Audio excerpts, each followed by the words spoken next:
Good morning, everyone. This is John with Gun.Deals. Today, we're taking a step back a generation to the Canik TP9 Elite SC, or subcompact. These have sort of since been replaced by the Meta MC9, which is my current daily carry, and the MC9L and LS versions, which mostly do the same thing, but just in a slightly trimmer variation. But back to the ESC, I picked this up locally used for under $3, which since the target audience is probably buying them on the down low in a Walmart parking lot at 2 o'clock in the morning, I feel like this is a really good value for the thrifty yet legally challenged individual.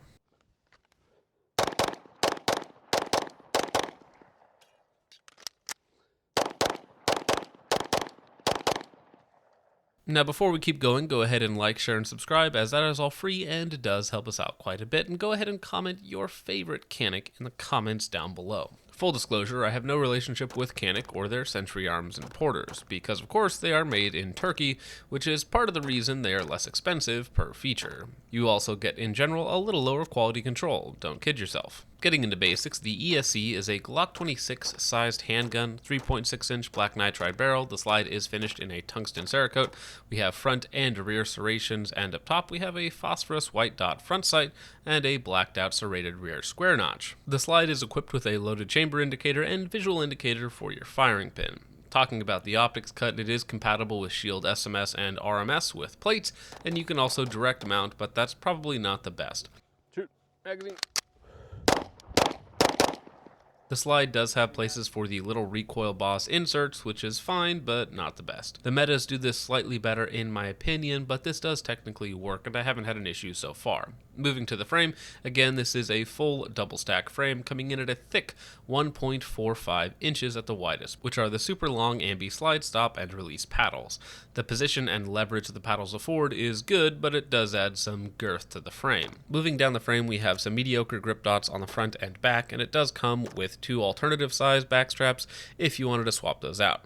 While that's nice for most people, the problem will be that the grip just isn't long enough, not that it's too thick or too thin. The bottom 60% or so of the grip is covered in a grippy texture, and it is nice, and it only took Canik till 2025 to figure out that the grip should go all the way up the grip, so the grip is grippy as any grip should be. Up front we have an accessory rail and your standard Canik style takedown, and a tiny little grip pad for your thumb that is mostly there for aesthetic purposes. The trigger, which is oft-touted as the best part about the Canik, because it is great on the TP9 ESC. You have a good bit of smooth take-up before you hit a well-defined wall, and after about 4 to 4.5 pounds of total pressure is applied to the trigger, it breaks with minimal overtravel. That mine is the original.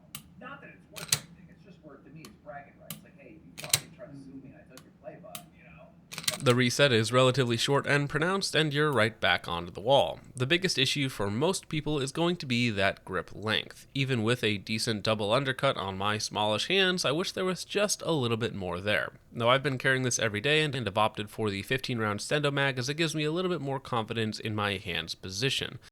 But at that point, you are back to a compact gun without the extra velocity or the full grip, since the magazine extension doesn't fill in the palm of your hand, it only fills a spot for your pinky. Speaking of mags, this does use the same magazine as most other Caniks, so I was able to use the Meta mags in the ESC and vice versa. The grip is set up for a 12-round flush fit, or the more comfy pinky extension, and also comes with a 15-round stendo for a total of 2 mags. Extra mags are $30 to $40, which isn't terrible, but also isn't the cheapest out there. If I didn't mention it already, total weight comes in at just over 24 ounces, which is fine for a carry gun. The other problem with the ESC as a carry gun is that it is, again, the full width grip and slide, so you will notice that when carrying it. Now, the trade-off there is that extra girth gives your hand something to grip onto, and it shoots really well. Much like my beloved Glock 26, it retains most of what people like about its bigger brothers. It may look kind of awkward being so short and chunky, but who am I to complain? The extra width on the grip means that you do get more contact, even if it isn't long enough for getting the most grip possible. So ergonomics for shooting are overall fine, but kind of mediocre, and the form factor for concealed carry is fine, but also kind of mediocre.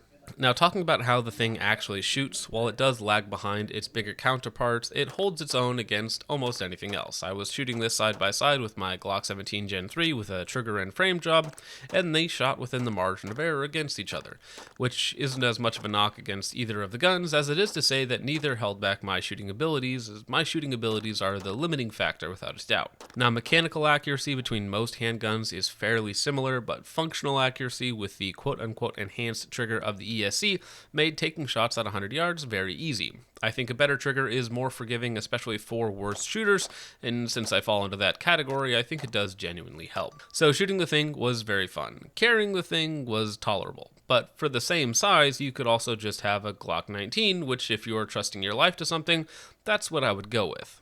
And therein lies the problem with the Elite SC. Sure, it's fun to shoot, but the bigger guns tend to have less perceived recoil, and a full grip certainly helps.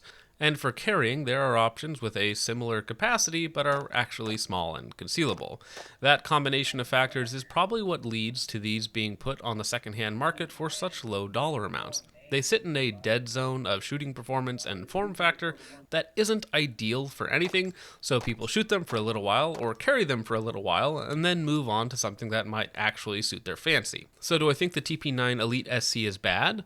No, of course not. It's just not really a jack of all trades, and it's not really great at any one thing.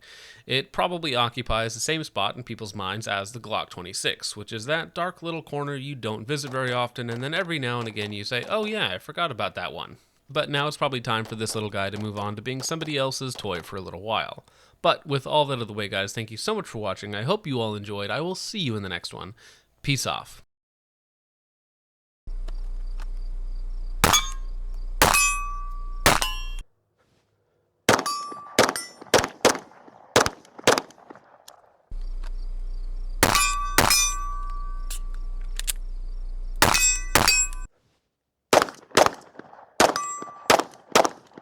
Okay.